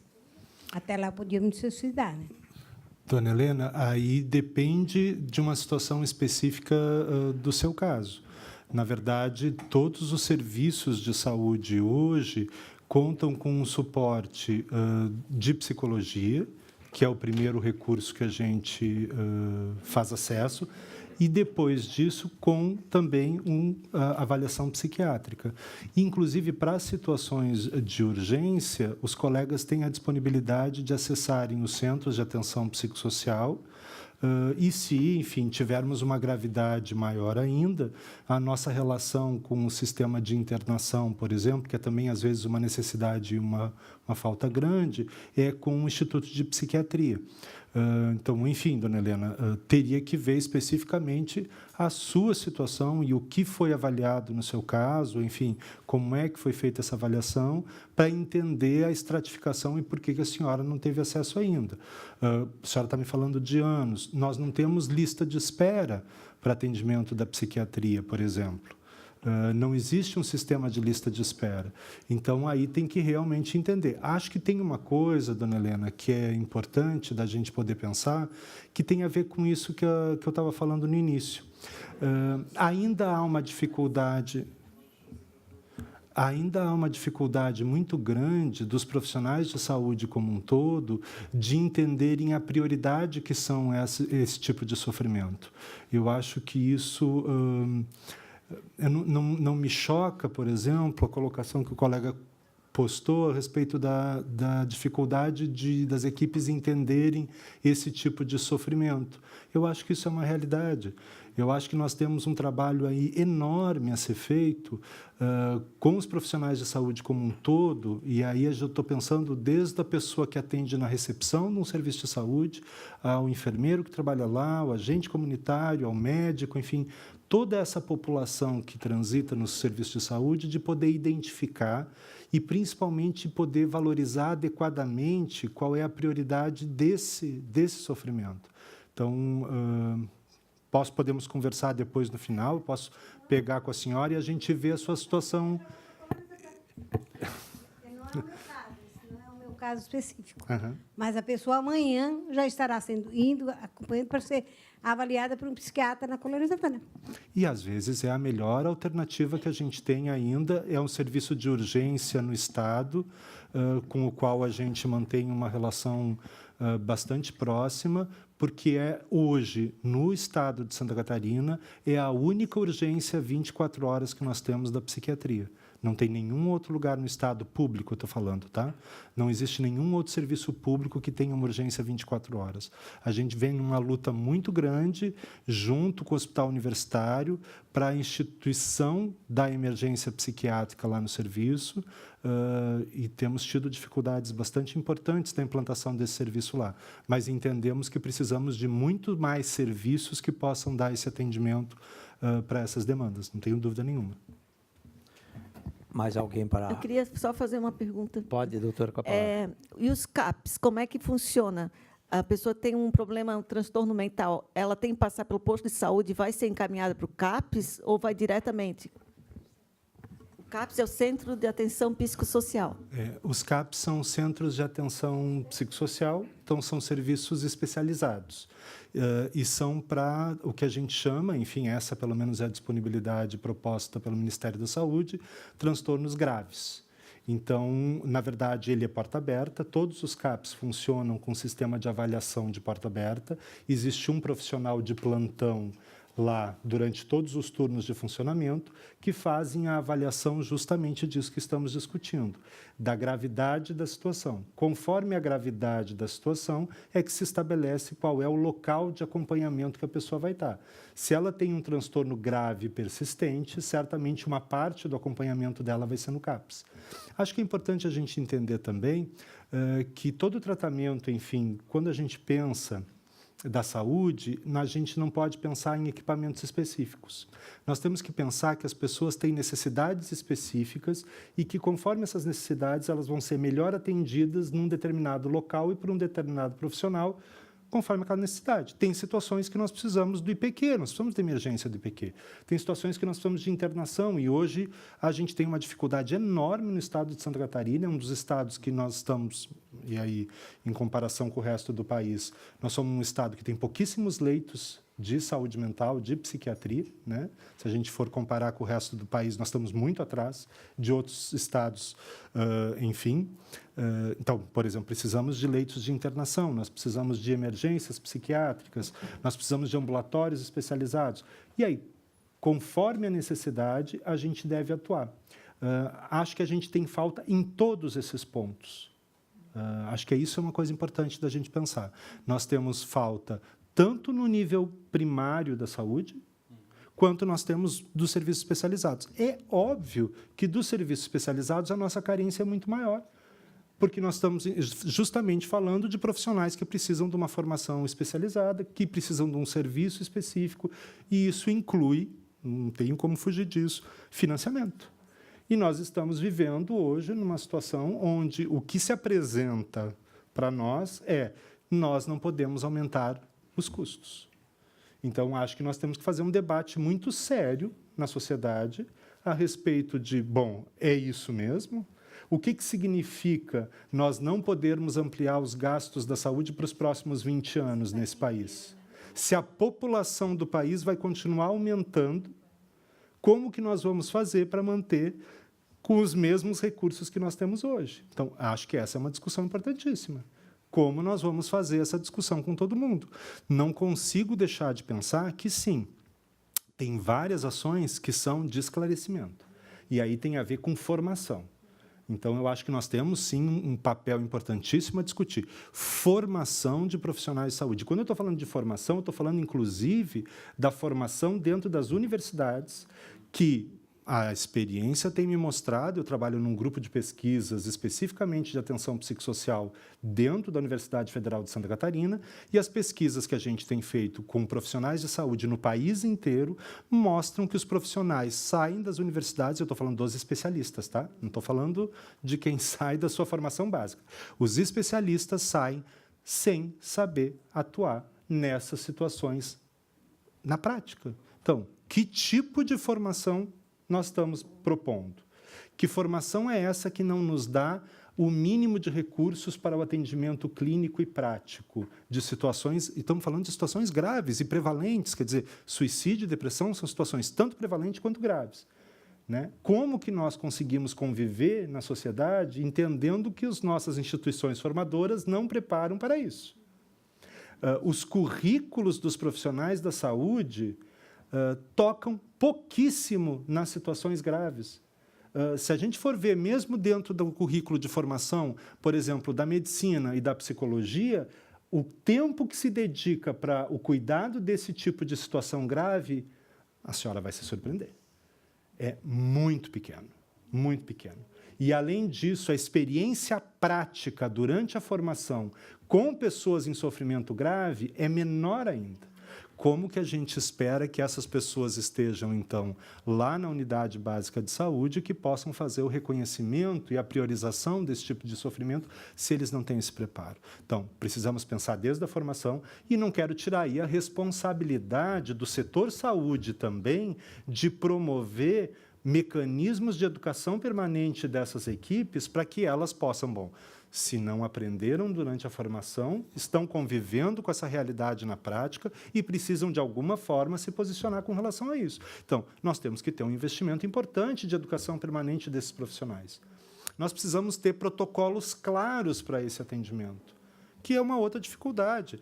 Nós temos aí alguns protocolos internacionais, mas que alguns não são traduzidos, parte dos nossos profissionais não acessa a literatura em outras línguas. Nós precisamos fazer uma discussão importante de que vários desses protocolos precisam estar adequados para a realidade do país. E se a gente for pensar mais especificamente para a realidade de Santa Catarina, que tem, como a gente verificou já, uma prevalência altíssima de suicídio. Certamente existem causas culturais, educacionais, sociais. E aí também temos que pensar no seguinte, né, gente? Também, talvez, a gente precise pensar que os estados do Sul também têm uma prevalência maior, porque são estados que talvez tenham um registro melhor das ocorrências. E a gente também tem que lembrar disso. Né? Porque, às vezes, a gente tem... Né? A gente está se chicoteando, dizendo por que temos maior prevalência de suicídio? Tem mais acesso às vezes, ao diagnóstico? Às vezes é porque a gente consegue notificar mais. Existe uma notificação obrigatória. Precisa ser notificado em qualquer serviço quando alguém faz uma tentativa de suicídio, e as vigilâncias epidemiológicas dos municípios e do Estado recebem essas notificações. E esses dados é que vão para essas estatísticas, né? Nós temos estados que notificam pouquíssimo. Será que notificam porque não tem ou porque o sistema de notificação é falho? Então, acho que são variáveis bem importantes que a gente precisa pensar, que é por isso que eu entendo, assim, ou a gente encara esse desafio de uma forma conjunta, pensando nos diversos pontos, e, fundamentalmente, acho que Dona Helena traz uma questão muito importante para essa discussão. As pessoas, os usuários desse sistema de saúde precisam estar envolvidos nessa discussão para poder dizerem aonde que são os entraves que, muitas vezes, algumas vezes a gente sabe onde estão, mas muitas vezes a gente não sabe onde estão. Então, nós precisamos, fundamentalmente, dos usuários do sistema para poder apontar aonde o sistema precisa ser melhorado.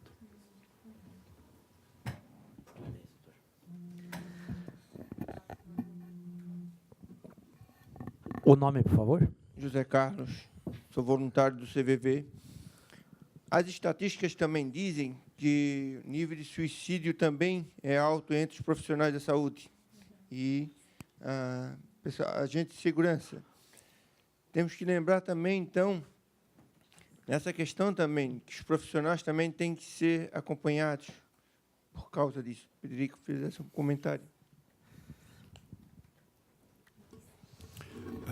Acho importantíssimo isso. Acho que, enfim, a gente também tem que lembrar de que profissionais de saúde trabalham em situações de risco, né? E aí a gente tem realmente, dentro dos profissionais de saúde, profissionais da área de segurança, maiores riscos, né? Não só para o suicídio, mas para uma série de outros problemas relacionados ao trabalho. O doutor ali não vai negar, enfim. São pessoas que trabalham sob tensão. E essa tensão ela acaba, em algum momento, se a gente não tiver um olhar específico para isso, resultando também em adoecimento, né? Então, acho que essa é uma questão importante. Acho que uma das coisas que eu, enfim, não disse, e aí precisava fazer o reconhecimento aqui, é que, até por essa ligação com o grupo de pesquisa da UFSC, enfim, eu acabei sendo chamado para uma discussão da Organização Pan-Americana de Saúde no Brasil, que tem exigido do governo brasileiro um posicionamento a respeito da questão desse Plano Nacional de Enfrentamento ao Suicídio. E eu fui numa reunião em Brasília, enfim, se montou um grupo de trabalho com a ideia de se rever esses projetos. Uma das coisas mais importantes que têm sido apontadas nesses novos planos internacionais é a existência do que a gente chama, enfim, do que é chamado na literatura internacional de hotlines, né, as linhas quentes, que, na verdade, aí no Brasil o CVV tem o protagonismo há muito tempo já. Acho que essa é uma... também, pelo que eu fui informado pela Organização Pan-Americana de Saúde, o CVV tem feito uma aproximação junto ao Ministério da Saúde para que possa haver... tem um prazo para isso, mas possa haver o financiamento para uma linha específica, né, para que os cidadãos possam ter acesso ao CVV sem o custo da ligação, né? Eu acho que essa é uma aproximação muito importante, porque eu acho que o trabalho que o CVV faz é de estar disponível nas 24 horas por dia a há uma necessidade que, às vezes, ela é muito volátil. Então, estar disponível exatamente no momento quando a pessoa precisa é muito importante. Então, eu acho que tem um papel aí muito grande do CVV, e acho que o CVV pode, inclusive, com a experiência que tem, ajudar na capacitação de profissionais de saúde a como fazer uma escuta não, vamos pensar assim, isenta de julgamentos. Eu acho que essa é uma outra questão importante. É muito difícil a gente se despir dos nossos preconceitos, enfim, dos nossos juízos de valor, quando a gente está avaliando alguém. O CVV tem uma experiência muito grande já de fazer esse tipo de escuta, então eu acho que seria um parceiro importantíssimo para poder ajudar os profissionais nesse ponto. Com a palavra, por favor. Boa tarde a todos. Eu me chamo Rudinei, na ocasião estou representando aqui o Conselho Regional de Psicologia e já justifico a ausência da presidente do Conselho, Jaira Rodrigues, que, devido a outros compromissos, não pôde estar presente. Bom, inicialmente, eu gostaria de parabenizar a Comissão de Saúde da Alesc, que tem promovido já há algum tempo discussões voltadas para a saúde mental e para a saúde, então, puxando esse debate, que é muito importante. A gente vive um cenário que como todos aqui já fizeram suas exposições, de crescente no número de pessoas adoecendo e por diversos motivos. Bom, eu não quero repetir o que meus colegas já falaram, eu apenas gostaria de acrescentar alguns dados, algumas informações que eu acho que são relevantes e que a gente não pode negligenciar num debate tão importante quanto esse. O primeiro questionamento que eu coloco para o grupo debater: será que é possível pensar em depressão sem refletir sobre as estruturas sociais e históricas que incidem sobre esse indivíduo que adoece? Será que é possível falar de depressão descolando o indivíduo de um contexto social e histórico onde ele está inserido? Né? E a gente vê o cenário brasileiro hoje uma série de retrocessos de direito e que produzem sofrimento, sim. Né? E a gente tem aí um exemplo, o Conselho Nacional de Saúde, né, lançando uma campanha por menos depressão e mais direitos. Né? Então, isso incide nesse indivíduo que sofre. Outra coisa, destaco aqui que a gente vive numa sociedade capitalista global, e que isso impacta na produção de sofrimento. Temos uma ideologia de que o consumo nos manipula para corresponder padrões preconizados pela sociedade ideal, ou seja, a busca de um emprego perfeito, do corpo perfeito. Né? A sociedade nos impõe normas, impõe padrões, e a gente está a todo momento correndo atrás, tentando se adequar a esse modelo hegemônico social. Uma outra questão que eu coloco: será que é possível discutir depressão sem falar de patologização da vida? A gente acabou de identificar aqui que nós somos um dos países com maiores índices de depressão, segundo, primeiro, ainda, né, tem uma discussão, segundo, né? Gostaria de agregar a isso que nós somos um dos maiores consumidores de medicamento do mundo. A indústria farmacêutica, ela é a segunda maior indústria em faturamento, ela só perde para a indústria bélica. Isso é muito grave. Ou seja, se a gente tem uma indústria de adoecimento e, comparado a isso, né, uma crescente de consumo de medicamentos, me faço alguns questionamentos. Será que o remédio em si, de fato, ele está resolvendo os problemas da depressão, do sofrimento psíquico, se esse contingente só vem a aumentar, acompanhando o consumo de medicamentos? Então, eu coloco para refletir: quais são os efeitos? Será que a gente não tem outros fatores históricos e sociais que incidem? Não estou querendo aqui desconsiderar toda a questão individual, que foi muito bem apresentada. Eu estou apresentando questões mais amplas, sociais.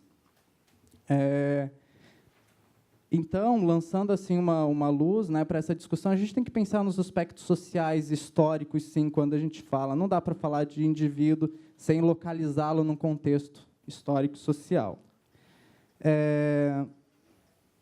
Aí eu gostaria de fazer também algumas propostas de encaminhamento. Eu endosso aqui o que o Dr. Marcelo Fialho falou.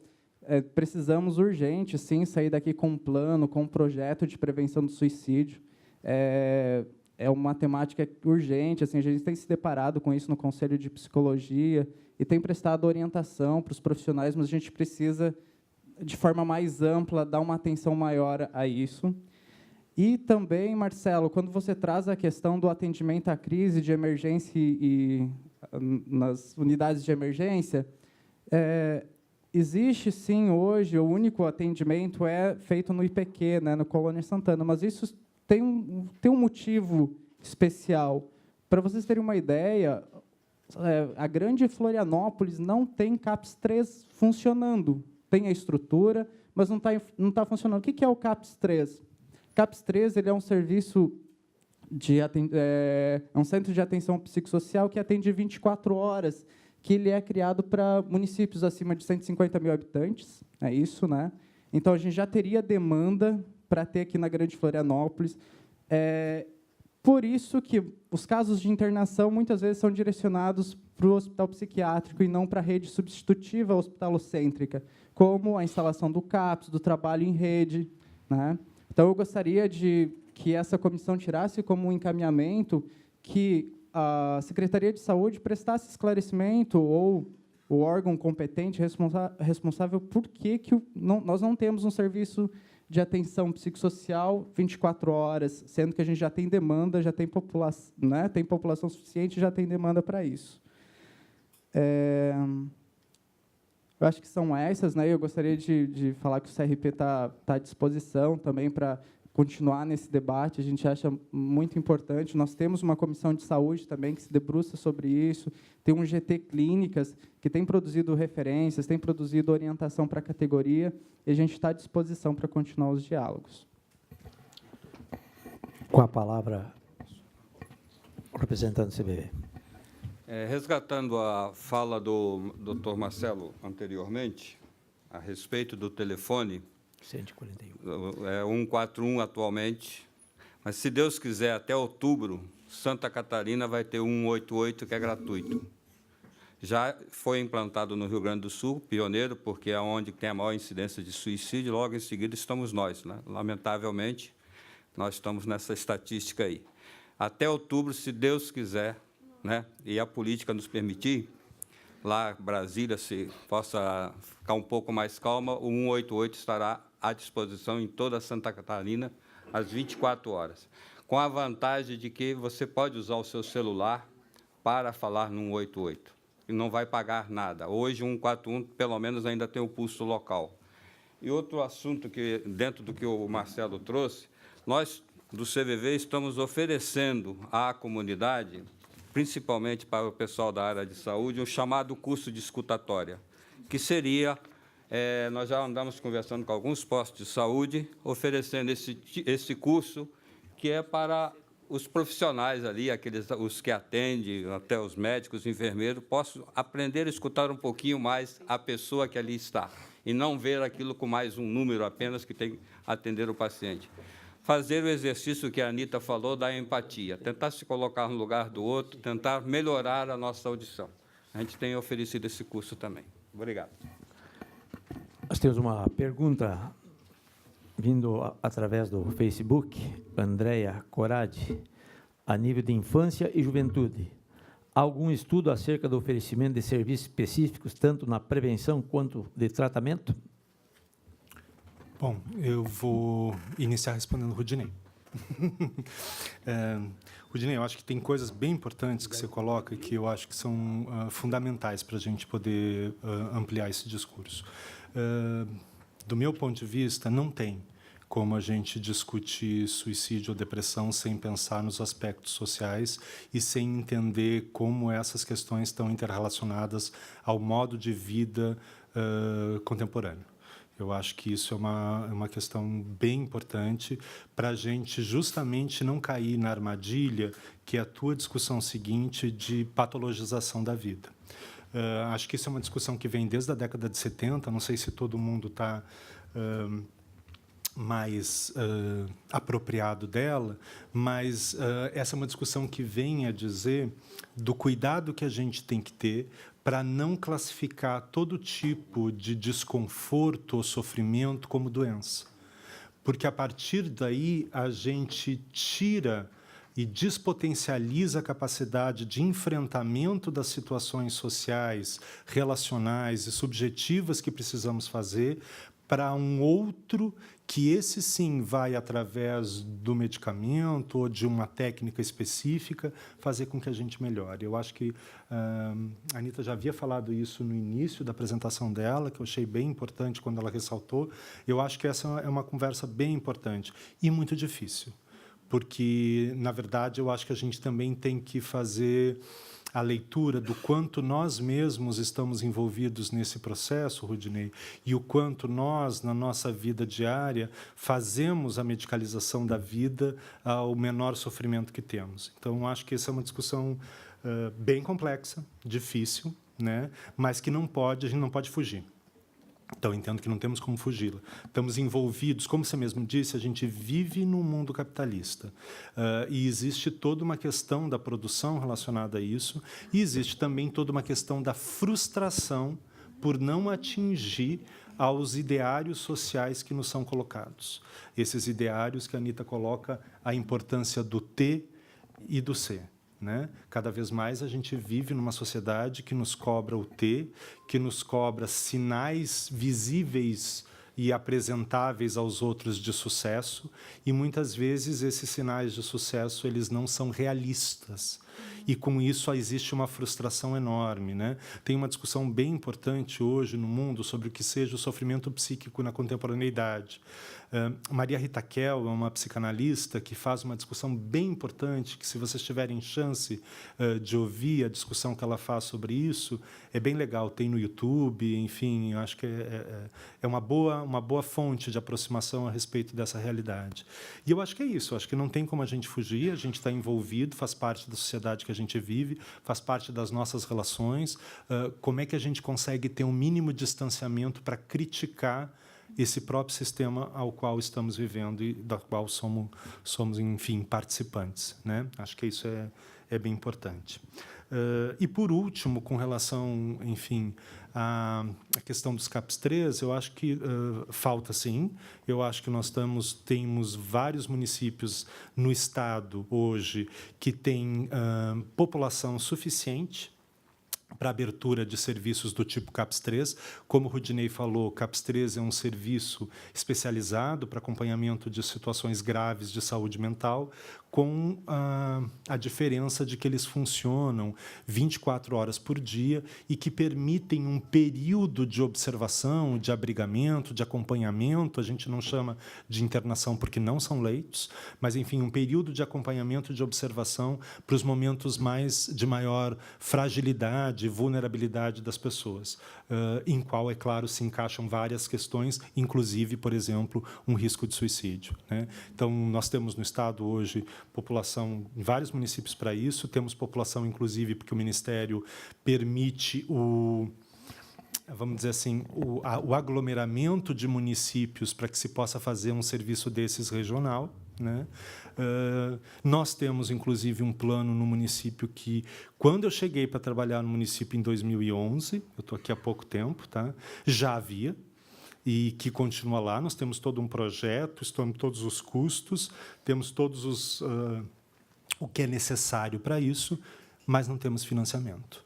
Então, acho que essa é uma discussão importante que precisa ser feita. Não sei se vocês estão acompanhando, mas eu vim de uma reunião recente do Ministério da Saúde. Nos últimos 2 anos, não tem havido credenciamento de novos serviços de saúde mental. O Ministério da Saúde não tem credenciado. Isso significa não credenciamento, significa não repasse de recursos, né? Hoje, a gente tem um cálculo, poucos municípios do país têm o cálculo de quanto custa, quanto é o valor específico de um serviço, de um centro de atenção psicossocial. Florianópolis tem uma parceria com a Organização Pan-Americana de Saúde, a gente instalou um centro de custos e é claro que eu fui tentar identificar o que é isso. Hoje, para vocês terem ideia, o que o Ministério da Saúde repassa de incentivo para a abertura de de incentivo para a abertura de um desses serviços corresponde a 1/3 do que o serviço realmente custa. O nosso financiamento no Brasil da saúde é tripartite, ou seja, o Ministério da Saúde repassa uma parte, o Estado outra parte, o município outra parte. Hoje, no estado de Santa Catarina, os municípios arcam com tudo que não seja o repasse do Ministério da Saúde. A Secretaria de Estado da Saúde não repassa nenhum centavo para nenhum serviço de saúde mental. Então, hoje, para abrir um serviço desses, o município tem que encarar, custear pelo menos 2/3 do custo total do serviço. Para muitos municípios, enfim, aí é toda uma discussão que está além da minha possibilidade. Eu sempre vou achar que o meu campo é prioridade, Rudinei, e sempre vou achar que tem que ter, enfim, né? Vou puxar a brasa para a minha sardinha, mas eu também tenho que pensar que esses recursos precisam ser discutidos abertamente com a sociedade e que a gente possa discutir. Se vocês tiverem a curiosidade, isso é uma coisa que eu já fiz há algum tempo atrás, os recursos das secretarias municipais de saúde e estaduais de saúde para a saúde mental são sempre o último da lista. Certo? Se vocês pegarem todas as despesas que as secretarias municipais e estaduais de saúde têm com vários pontos da saúde, saúde mental é o último. Sempre. Sempre. Né? Então, acho que essa é uma questão importante da gente discutir. A um lado, nós temos a epidemiologia, os estudos mostrando que depressão e suicídio são prioridade do ponto de vista de cuidado com a população. De outra, nós temos orçamentos que mostram que o menor investimento que nós temos é justamente com a saúde mental. Então, não sei se eu te respondo, Rudinei, mas, enfim, do que está da minha alçada é isso. Temos todo o interesse, a disponibilidade, estou falando do ponto de vista de profissional de saúde que trabalha na área técnica da saúde mental do município, de podermos implantar mais serviços, não só CAPS 3. Nós precisamos também, Rudinei, de situações, nós precisamos de internação. CAPS, muitas vezes, CAPS 3 pode ajudar, sim, em algumas situações específicas, mas nós precisamos, às vezes, de pessoas que precisam de um tempo de internação. Nós precisamos de leitos hospitalares. Isso é lei no país. Nós não temos nenhum hospital estadual aqui da região da Grande Florianópolis que tenha um leito para a saúde mental. O Hospital Universitário, que é um hospital de referência que nós temos aqui na região para isso, não tem um leito para a saúde mental. Então, enfim, temos que fazer essa discussão importante. Mas precisamos discutir outras coisas também. Precisamos discutir serviço residencial terapêutico, precisamos discutir uma série de outros equipamentos dentro da rede de atenção psicossocial, precisamos discutir centros de convivência para as pessoas. Se estamos falando que vínculo e relação são importantes na prevenção dessas situações e que as relações se estabelecem entre pessoas, como que nós fazemos numa sociedade cada vez mais individualista e individualizada para que as pessoas consigam estabelecer vínculo, especialmente as pessoas com maior vulnerabilidade, aquelas pessoas que, por conta própria, não vão conseguir estabelecer esses vínculos e essas relações? Em que espaços nós vamos constituir isso? Como que a gente organiza, e aí eu não estou falando só de serviços públicos, gente, nós precisamos também pensar como é que a gente organiza serviços da sociedade civil, com serviços públicos, com serviços com organizações não governamentais, como é que a gente organiza para que as pessoas possam ter acesso a esse tipo de cuidado, né? Então, acho que os desafios são enormes, Rudinei. Enfim, estou disposto a estar lutando junto. Dificilmente vou ter resposta para as coisas que estão se colocando, mas me coloco à disposição para trabalhar com as pessoas. Isso, acho que eu queria completar um pouco o que o Marcelo está falando, é que eu sei que a nossa realidade social é uma realidade muito difícil, mas muitas das vezes eu tenho medo da gente ficar aprisionado na dificuldade da realidade social e porque não conseguimos isso, não conseguimos aquilo, e isso nos engesse a ponto de não conseguirmos criar diante de tantos limites. Então, sei que esses limites sociais nós não vamos conseguir mudar da noite para o dia, então, não, e nem bom, põe noite e dia nisso, né? Nós não vamos conseguir mudar. Então, eu penso que a gente precisa se libertar um pouco para poder ser criativo e lidar com a situação do jeito que ela é, porque eu acho que nós temos condição para isso, da sociedade como um todo, poder encontrar saídas que sejam efetivas dentro da realidade política que a gente tem, que é complicada mesmo. Para terminar, dona Helena.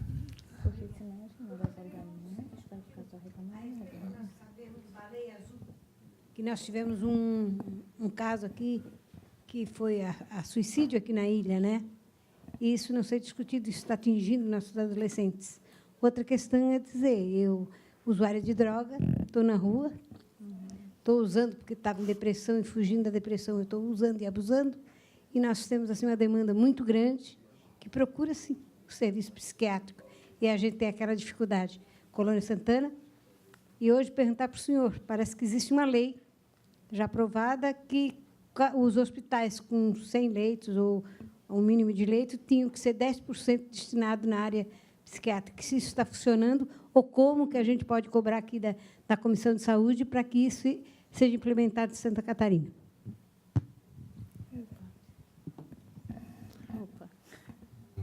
Eu tenho que responder ainda a Andréia, e aí já aproveito para responder a dona Helena junto, né? Porque eu acho que tem a ver. A Andréia está perguntando da questão do cuidado para a infância e adolescência, para as crianças e adolescentes, e entra um pouco dentro do fenômeno da baleia azul, enfim, e também daquele seriado do Netflix, né? As 13 razões por quê, que vieram a suscitar a discussão, enfim, do suicídio na infância e na adolescência. Queria começar o seguinte: se já existe uma dívida histórica da saúde com as questões de saúde mental, isso é potencializado quando a gente pensa na área da criança e do adolescente. Se nós já temos poucos serviços que atendam questões de saúde mental, isso é magnificado quando a gente pensa na infância e na adolescência. São pouquíssimos serviços que atendem, vamos pensar assim, do ponto de vista da especialidade, crianças e adolescentes, né? Então, nós temos muito poucos serviços no país inteiro, temos pouquíssimos serviços no Estado, e no município de Florianópolis, nós só temos um CAPS infantil para fazer o atendimento das situações mais graves. E aí eu estou querendo dizer que, como é para situações mais graves, tem várias situações muito importantes e que precisam de cuidado especializado e que não conseguem ter acesso porque tem outras mais graves na frente. Então, acho que essa é uma realidade importantíssima, dona Helena e Andréia. Acho que nós precisamos fazer uma discussão muito séria a respeito de cuidado de saúde mental da infância e da adolescência. Se já é difícil para um profissional de saúde da ponta atender uma questão de saúde mental num adulto, atender isso numa criança ou num adolescente tem uma complexidade maior, porque a comunicação é diferente, porque o momento de desenvolvimento na vida é diferente. Muitas vezes não é através da verbalização que a gente vai conseguir o contato. Nós precisamos de uma formação que nos permita compreender a criança e o adolescente através de outras técnicas. Então, acho que o desafio é ainda maior, né? Enfim, acho que temos uma dificuldade grande. Com relação às pessoas que fazem uso de substância, dona Helena, acho que a dificuldade é grande também, mas assim, aí nós já temos alguns avanços. Eu acho que a gente conseguiu aí, tem um movimento importante agora, inclusive o doutor Daniel Paladino, que é do Ministério Público, tem ajudado a fazer um tensionamento importante no cuidado à população, especificamente a população de rua e que faz uso de álcool e outras drogas. E aí a gente, enfim, o que a gente tem tentado é tentado ampliar, por exemplo, os serviços que sejam referência para essa população, porque existe um preconceito também enorme, as pessoas em situação de rua. Eu já tive circulando algumas vezes, não aqui, em outros municípios que trabalhei, circulando dentro de uma ambulância do SAMU nas portas dos hospitais para alguém ser atendido e nenhum abriu a porta para essa pessoa ser atendida. Então, acho que a gente tem que fazer uma discussão gravíssima com relação a isso. No município, a gente tinha uma resistência muito grande para que os CAPS-AD, especialmente o da ilha, pudesse fazer o acolhimento dessas pessoas. Antes, a gente tinha como referência só o CAPS-AD Continente. com muita luta, conseguimos fazer essa discussão. Hoje estamos na discussão de que não pode ser só o Centro da Saúde da Prainha que seja referência para essa população, porque essa população também está no Estreito, essa população está em Canasvieiras, essa população está na Lagoa da Conceição, e a gente tem tentado fazer a sensibilização desses trabalhadores desses outros locais para que possa ter um olhar mais cuidadoso com as necessidades dessa população. Mas ainda é muito difícil, dona Helena. Só queria complementar com relação ao que a dona Helena falou, desses casos da baleia azul, né, e outros casos aí de suicídio em adolescentes, que os pais têm que ter atenção ao que os seus filhos acionam na internet. Hoje é muito fácil, né, como eu já falei aqui, a gente tem um acesso muito fácil às informações, então os pais têm que prestar atenção, têm que pôr limite, sim, aos seus filhos, crianças e adolescentes, porque foi tudo divulgado pela internet, né? Não sei quantos passos que teria que seguir, né? Então, é o lado negativo da tecnologia, da informação. Então, eu acho que os pais precisam colocar mais limites realmente nos seus filhos, cuidar com o que eles acessam. Antigamente, nós não tínhamos acesso a essas tecnologias que temos hoje, né? E, mesmo assim, nós conseguimos estudar e nos formar, né? Ter uma profissão. Então, eu acho que tem que ter um certo limite, tem que acompanhar. Infelizmente, hoje, com essa vida atribulada, com essa correria, muitos pais realmente acabam, né, tendo que se virar e passam muito tempo fora de casa e acabam realmente perdendo um pouco esse vínculo com os filhos, né? Acaba, então, perdendo um pouco do controle, né? Então, acho que isso aí é muito importante, prestar atenção aos seus filhos, ao que eles acessam na internet.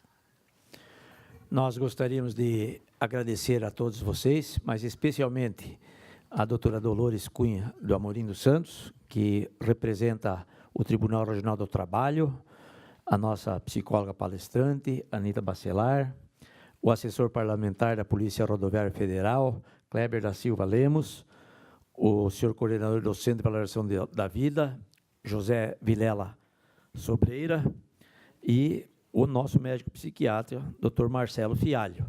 Dizer a vocês que foi uma audiência pública importante, onde nós tivemos a capacidade de medir o sentimento da depressão, o que significa depressão e o que nós temos que propor ao governo para melhorar a depressão.